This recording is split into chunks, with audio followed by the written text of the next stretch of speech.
This is section 4-1, the second part. So far we've learned how to graph sine and cosine functions. Now we're going to see what happens if we change the amplitude and the period for graphing sine and cosine. Let's go to 4-4 in the middle. It says we can think of the graph of y equals a times sine of x as a vertical stretching of the graph of y equals sine of x when a is greater than 1 and a vertical shrinking when a is between 0 and 1. So if the coefficient of sine of x is greater than 1, you'll have a vertical stretching. If that number that's in front of sine of x is between 0 and 1, then you'll have vertical shrinking. The amplitude is the absolute value of a. And if you remember, sine and cosine have a range of -1 to 1. Well, if you have an a in front of sine or cosine, then the range changes from negative absolute value of a to the absolute value of a. So that's for the amplitude. And then here in general, the graphs of a function of the form y equals sine of bx or y equals cosine of bx for b is greater than 0 will have a period different from 2 pi when b is not equal to 1.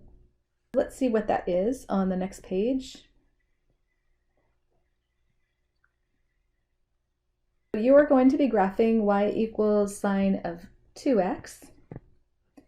And what you're going to find out is, in general, we can think of the graph of sine of bx as a horizontal stretching of the graph of y equals sine of x when b is between 0 and 1 and shrinking when b is greater than 1. If you remember from Appendix D, it's the horizontal part is always just the opposite of what you think it should be. So the stretching is when b is between 0 and 1, and the shrinking is when b is greater than 1. If we go down to this box, below it says for b is greater than 0, the graph of y equals sine of bx will resemble that of y equals sine of x, but instead the period will be 2 pi over b. And then the graph of y equals cosine of b of x will resemble y equals cosine of x, but with a period of 2 pi over b. So you will be able to find the period by just taking 2 pi divided by the coefficient of x. And then the bottom of the next page, so we're at 4-6. Let's look at these guidelines, and this will make more sense after you've done the examples, but let's go ahead and fill the blanks for now. To graph y equals a sine of bx, or y equals a cosine of bx, with b is greater than 0, we're going to follow the steps. Step 1, find the period. Remember that's 2 pi over b. We start at 0 on the x-axis. We lay off a distance of 2 pi over b.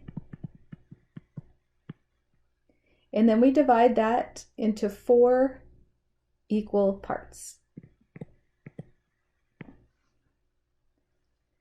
And then we will evaluate the function for each of the 5 x values resulting from step 2.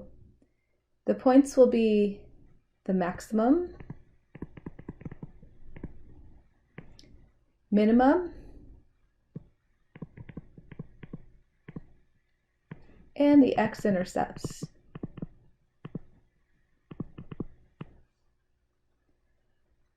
Step 4, we'll plot the points found in step 3, and then we'll join them with a sinusoidal. That means that the curve that we've been drawing, the sine or the cosine curve, having an amplitude of the absolute value of a. And just a note, if a is negative, that will make the graph reflect across the x-axis. But then the value of a, the absolute value of that, that's going to be the stretching part. So that'll give you what the range is for the sine and cosine functions. And then step 5 is to draw the graph over additional periods if you're asked to do that.